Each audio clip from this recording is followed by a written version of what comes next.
Welcome back to All About Winning Daily Fantasy Sports. My name is Ty Patton. In this video, I'm going to recap Week 4 of the NFL and take a look at tonight's Monday Night Football showdown game between the Cincinnati Bengals and the Pittsburgh Steelers. First, I want to take a look at yesterday's Millie Maker winner on Draftkings and give you that winning lineup. The winning lineup actually scored 266.28 points and used the entire salary of $50,000. Excuse me. They had Goff at quarterback, who scored 27.68 points. Arizona's running back Johnson, who scored 21.90 points. Cleveland Browns running back Chubb, who scored 42.30 points. Rams wide receiver Cup, 29.90 points. Rams wide receiver Woods, 32.40 points. Tampa Bay's wide receiver Godwin with 44.20 points. Seattle's tight end Disley, who scored 18.70 points. Denver's Cortland Sutton in the flex position, wide receiver, scored 24.20 points. And defense special team Patriots, making another appearance in the winning lineup, scored 25 points. And they were the $3,700 second highest salary yesterday. Some takes from this lineup, very well put together. It was a three-player team stack of Goff, Cup, and Woods, and the guy ran it back with Godwin at Tampa Bay to make it a team stack. He targeted a game that was the second highest on the totals yesterday, so it was really well put together. I had liked Goff a lot yesterday, and I had Cup, and that's something that I learned too from now on when I have my quarterbacks mentioned in my player pool. I'm also going to include their wide receivers, unless it's somebody like Jackson or Allen, where they can stand alone based on their rushing ability. But I'll do that. But that was a very well put together lineup, and I actually had, like I said, Goff, Cup, Disley, and the Patriots. Now I want to take a look at the top five in each position yesterday. The top five quarterbacks were Winston, who scored 33.30 points. Goff was second with 27.68 points. Lamar Jackson, 26.48 points. Flacco with 26.02 points. And Stafford with 24.44 points. It's interesting that out of the top five, only the top quarterback was actually a winning quarterback. I just noticed that. Excuse me. The top five running backs were Chubb from Cleveland, 42.30 points. McCaffrey, Carolina, 33.90 points. Fournette, 29.50 points. Eckler, 29.20 points. And Gallman, 28.80 points.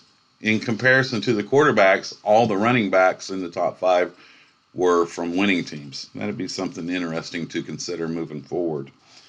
The top five wide receivers were Godwin with 44.20 points. Woods with 32.40 points, Cup with 29.90 points. Those top three were all from the same game. Landry, 27.70 points, and A.J. Brown from Tennessee with 24.40 points. The top five tight ends were Hooper from Atlanta, who's kind of burst on the scene this year. This week he scored 25 points. Disley was number two and 18.70 points. He was widely popular. Everyone's pretty much aware how terrible Arizona defends the tight end position. Ricky Seals-Jones from Cleveland with 17.20 points. Kelsey was number four with 15.50 points, and Everett 15.40 points. Defense and special teams, top five. Patriots come in number one with 25 points. The Giants, number two with 24 points. The Bears with 17 points. Seahawks with 16 points. And Tampa Bay with 15 points. So all those defenses were winning teams. So all the running backs and all the defenses were on the winning team, the top five. And the top five quarterbacks, four of the five were on the losing team. Kind of tells you a lot about game script. It was difficult to have a winning lineup yesterday unless you had either Chubb, who scored 42.30 points, and or Godwin, who scored 44.20 points. If you didn't have one of those two or both, it was hard to get to the top. Now, the optimal lineup using the player pool that I provided last week, and you can look back to my lineup building strategy show on Saturday, you could have built the following lineup. Stafford at quarterback scored 24.44 points. McCaffrey scored 33.90 points. Fournette, 29.50 points. Galladay, 23.70 points. Fitzgerald, 8.30 points. Cooper Kupp, 29.90 points. Disley, 18.70 points. Hooper with 25 points, and New England with 25 points for a total score of 218.44. That's the optimal. That's the best that you could have done with the players that I provided.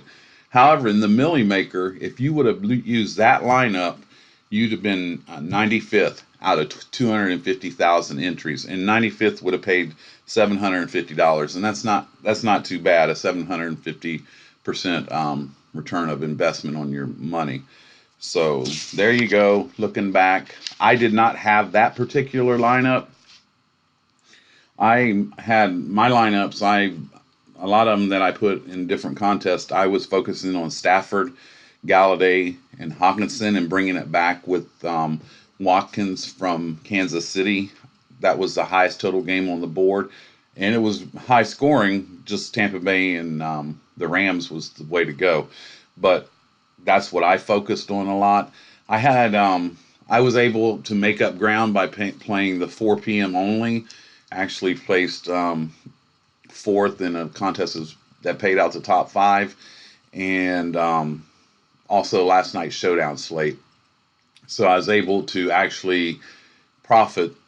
It was really small, my profit, but I didn't lose yesterday due to that, and that's why I don't do this professionally yet.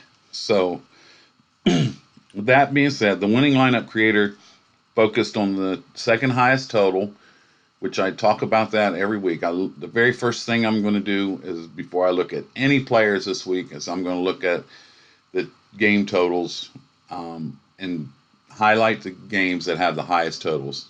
Those are going to be the players that are going to be involved in the high scoring games. That's that's where I start. It's not where I obviously you can get players from other games, but that's a good place to start, and that's what this guy did, or girl, or whoever built that particular lineup. And as I said, I will make sure that I did have Kupp with Golf in the player pool, but I looked down and I noticed that I didn't have all wide receivers, and I feel like that's a really good rule to have, is if you have whatever quarterback, you want a wide receiver to go with it. Now, there are some wide receivers that you can plug in standalone in lineups, but your quarterback, I feel like you should have at least one of their targets, so wide receiver or tight end, and we'll go over that more as we build lineups through the year. So with that being said, I want to take a look at tonight's Monday Night Football Showdown. I've been thinking about this, and I wanted to mention it the last time on the Showdown slates, and I think this is vitally important. Now, there's a situation where this could go wrong. It's called an injury.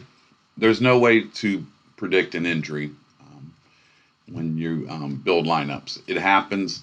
This week, I wasn't bitten by the injury bug. The 3 previous weeks, I was start off with Foles. Week 2, I think it was Roethlisberger who went out, and then last week Barkley. This week I just didn't have it put together. I was fortunate to break just a little bit above even, as I mentioned. But the Showdown slate, I wanted to mention this. If you plug a quarter or a wide receiver into that captain spot, which I'm going to do here. I'm not saying I'm going to use Schuster, but let's just say we got Schuster in the captain spot. You think Schuster's going to be the highest scoring player of the game. If you believe that, you should always have his quarterback with him. No matter what. Say you want to use say you want to go down and you want to put Washington in. You think Washington's a sleeper. He's going to get a lot of targets. Rudolph's going to throw the ball to him a lot. If you think that wide receiver is going to go off, you need to plug in the quarterback, because there's only one way he's really going to go off, and that's to catch passes. And if he gets a touchdown, which is probably what's going to be necessary to be the highest scoring, then you have his quarterback with him. And I'll just use these two for an example. Building. No, I'm going to actually just take those out, because there's something that I like a little bit better than that. I actually like Tyler Boyd a lot tonight in the captain spot. He is the main target of Andy Dalton. I know the last week Alden Tate received a lot of targets from Dalton. He received 10 targets. But with A.J. Green out, Tyler Boyd is Andy Dalton's main target. So I'm going to plug him in. And I do know a lot about the Bengals team in particular. I live fairly close to the Bengals stadium, and I'm a Dallas Cowboy fan, misplaced, but I follow all the teams, but I'm pretty familiar with their team. And this is a huge rivalry between these two teams. It doesn't matter what players are playing, or every year it's a rivalry, and it doesn't matter if it's in Pittsburgh or Cincinnati. So it should be a really good game. Even though they're both winless, they're also both really wanting to get a win under their belt. So if I got Boyd, if I use my rule, I'm going to have to put Dalton in there with him. Now, I'm thinking, because Dalton has had, and I want to be sure that I have this right. I'm going to pull this up. I'm going to look at his game log for you, in case you haven't. Yeah, 2 of the 3 games, he's had over 300 yards. His first game in Seattle, he had 418 yards. So he's throwing a lot of passes. He actually has thrown at least 36 passes in the first 3 games. The Seattle game, he actually threw 51 passes. And the Steelers' defense has been really challenged this year. So let's go with Boyd and the captain, Dalton, and we need a player from Pittsburgh. I think this is going to be Connor's game. I really do. Rudolph has thrown the ball. A lot of his passes are short. He had a really long touchdown to Juju Smith-Schuster in the San Francisco game. Schuster took it 76 yards for a touchdown, but a lot of Rudolph's passes are really close to the line of scrimmage, and I think they're going to lean on Connor. The Bengals are actually, let me look here, they are 30th against the run. So you can see the scenario where Pittsburgh might want to control the game using Connor, and then this game script, if they would somehow get the lead, and then you have Dalton throwing it to Boyd. And another and this is just how I see a particular game script. And I'll play a couple of these tonight to have something to do while the game's playing. And also on Draftkings, I wanted to mention they have that flash draft, which is every few minutes, and it's for the next quarter. And they give you 3 players to choose from. You get 15 seconds. You have to pick 5 players all together.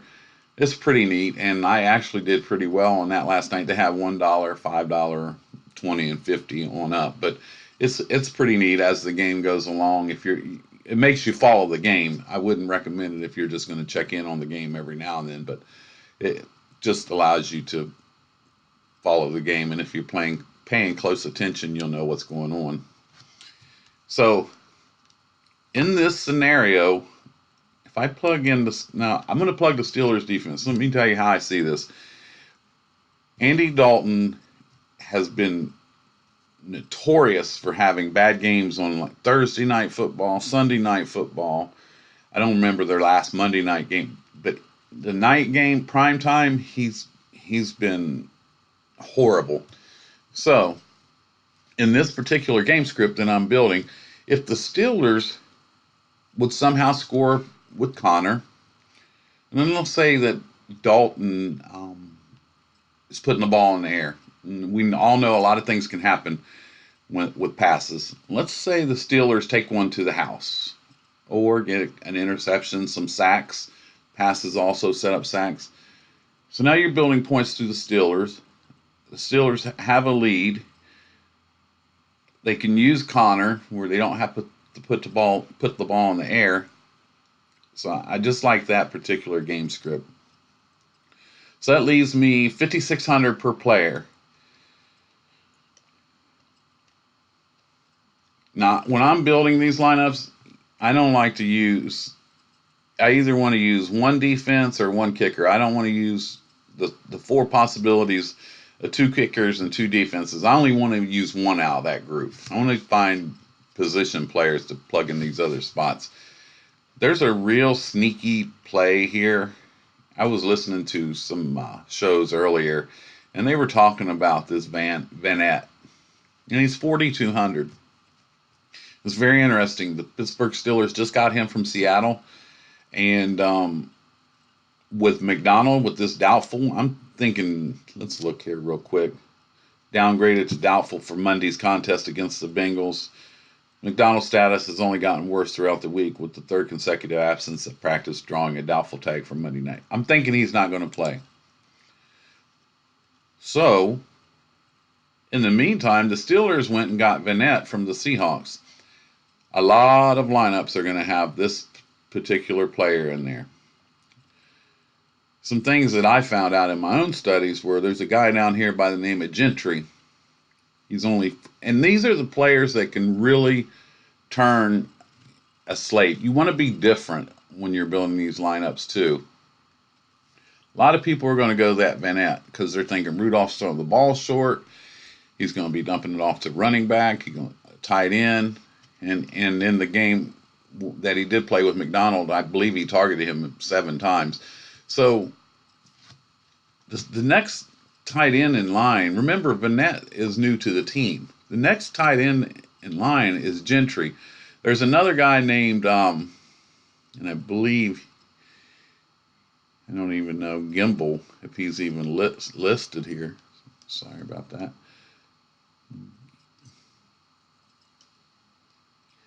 Yeah, he's not even listed. So here we go. I'm going to put Gentry in there. Now, instead of 5,600 per player, now I have 10,800 per player.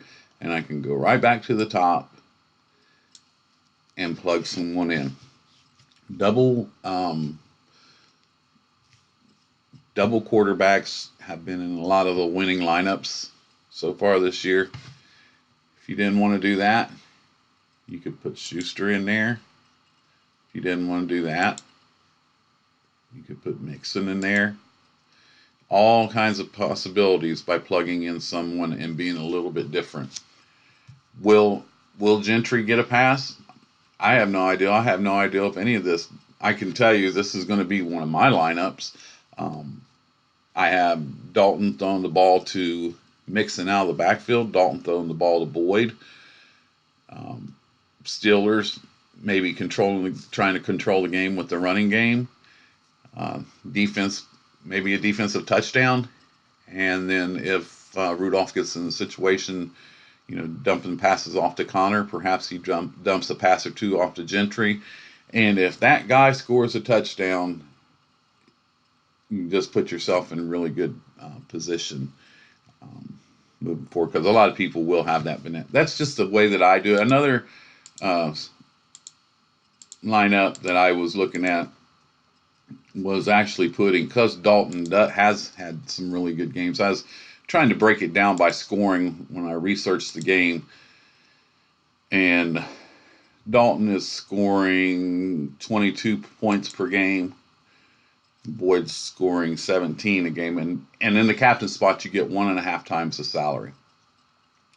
So if I put Dalton in there, it's the same thing. I'm going to put a target in there with him. And if I wanted to bring it back with Connor. You could do that. Or is it? Let me see here. Is it possible to have Schuster? If you really wanted to have Schuster, Rudolph, you could do that too. You could do Dalton to his top target. You could have Rudolph, take Connor out, come back with Schuster. Connor will probably be real popular in lineup. So you have both quarterbacks, both number one receivers, 3,050 left. If I don't want to use the Steelers defense this time, my one of the four, let me use the field goal kick. Let me put one kicker in there. Now it leaves me 2,500.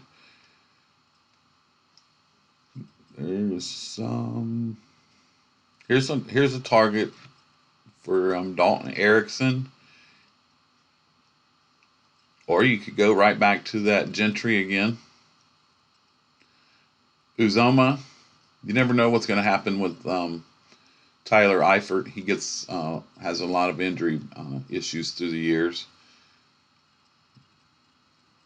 Uzoma, I wonder if he's been targeted much this year.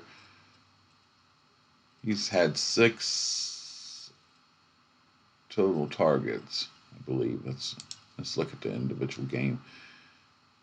5 targets in game 1, none against San Francisco, and then 1 last week against Buffalo.